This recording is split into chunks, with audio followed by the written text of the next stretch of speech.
Morning, it's Andrea. Okay, today's topic is the power of video.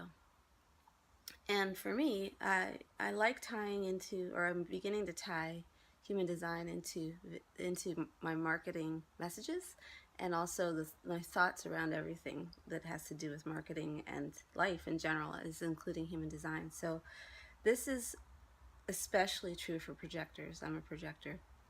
It's especially true for projectors. It applies to anybody, but it's really important.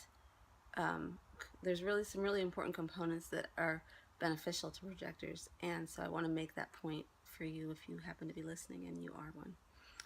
So this is the power of video and marketing. I've written some notes down, so I'll be looking down at my notes.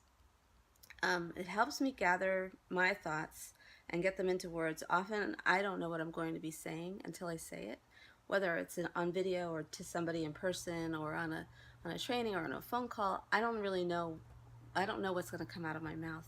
And that's related to, this is not so much about projectors specifically, it's about right mind or left mind. I happen to have a right mind variable. If you don't know what this means, just don't even worry about it unless it's interesting to you, and we can talk plenty about it because I love to talk about it. But the right mind variable, it's like a filing system that you have in your mind, and your ability to access that stuff is completely related to people drawing out of you.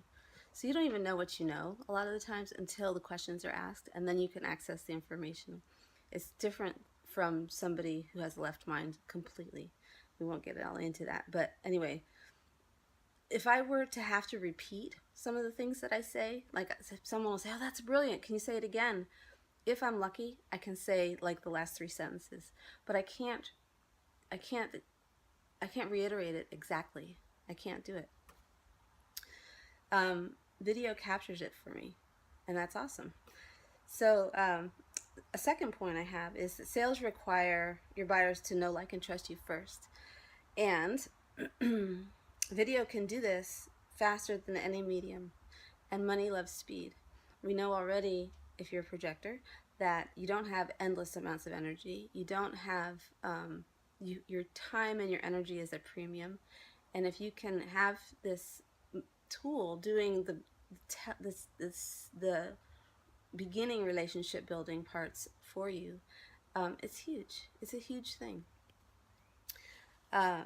It also has probably the biggest thing, and this is useful for everyone, is that it lets you, there's a time leverage factor to this, and I'm just going to give you a specific example of a video I made about a week ago. So it allows me to deliver my messages and training quickly and easily to my coaching clients when I do them. And also it feels like, even though it feels like it can take longer in some respects because of all the production, the post-production stuff, like sometimes it can take forever to upload something when you could have just said something to somebody on a text message or whatever. I work really well in text, but the video, if you can make them short, and this one's getting a little longer than I like, it's already almost 4 minutes, and then the curating of it, if you don't want to send people to YouTube to view your videos, or to Vimeo, or to Wistia, or wherever, you have to then also have a place to put it. So you have to have a website, and you have to have a place to curate this stuff so that it's your space, not somebody else's space.